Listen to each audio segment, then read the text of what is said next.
Andhra Pradesh assembly నిన్న ఆరంభం అవడం,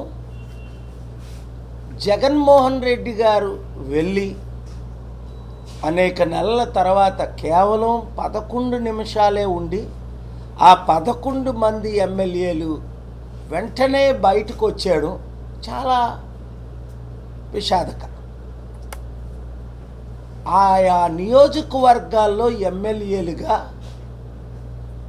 గెలిచి ప్రజల సమస్యల మీద అసెంబ్లీలో సాక్షిగా పోరాడి ప్రజల కష్టాలు పోయినంత వరకు ప్రజల కొరకు పోరాటం చేయవలసిన బాధ్యత వైసీపీ ఎమ్మెల్యేల మీద, అలాగే జగన్మోహన్ రెడ్డి గారికి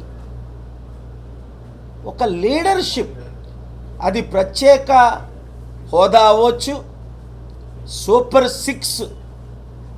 నేను నిన్న కొందరిని అడిగాను, ఈ సూపర్ 6 ఎందుకు నెరవేర్చలేదు మీరు ఇచ్చిన వాగ్దానాలు? ఇది చాలా విచారం. ఆయన అసెంబ్లీలోనే పోరాడకపోతే ఇంకెక్కడ పోరాడతారు? ప్రజల కొరకు పోరాడడానికే వారిని గెలిపించారు, ప్రజల తరపుని నిలబెట్టడానికి. నాకైతే చాలా ఆశ్చర్యంగా ఉంది. మరి అలాంటప్పుడు ఆ ఎమ్మెల్యేలు రాజీనామా చేసేయొచ్చు కదా. గెలుపు ఓటమి అది ఈవీఎంల ద్వారా జరగడం, ఇంకో విధంగా జరగడం మనకు తెలిసిందే.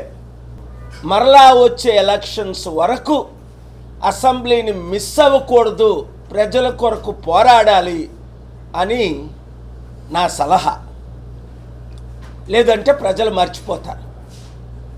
ప్రజాశాంతి పార్టీ తరపుని ఒక్క ఎమ్మెల్యే లేకపోయినప్పటికీ, ఒక ఎంపీ లేకపోయినప్పటికీ, ప్రజల ప్రతి సమస్య, రైతుల కొరకు పోరాడుతున్నాం, నిరుద్యోగుల కొరకు పోరాడుతున్నాం, స్టీల్ ప్లాంట్ అమ్ముకుంటూ ఆపాం, ప్రత్యేక హోదా కొరకు పోరాడి ప్రత్యేక హోదా ఏపీ హైకోర్టులోనే డైరెక్షన్ తీసుకొచ్చాను.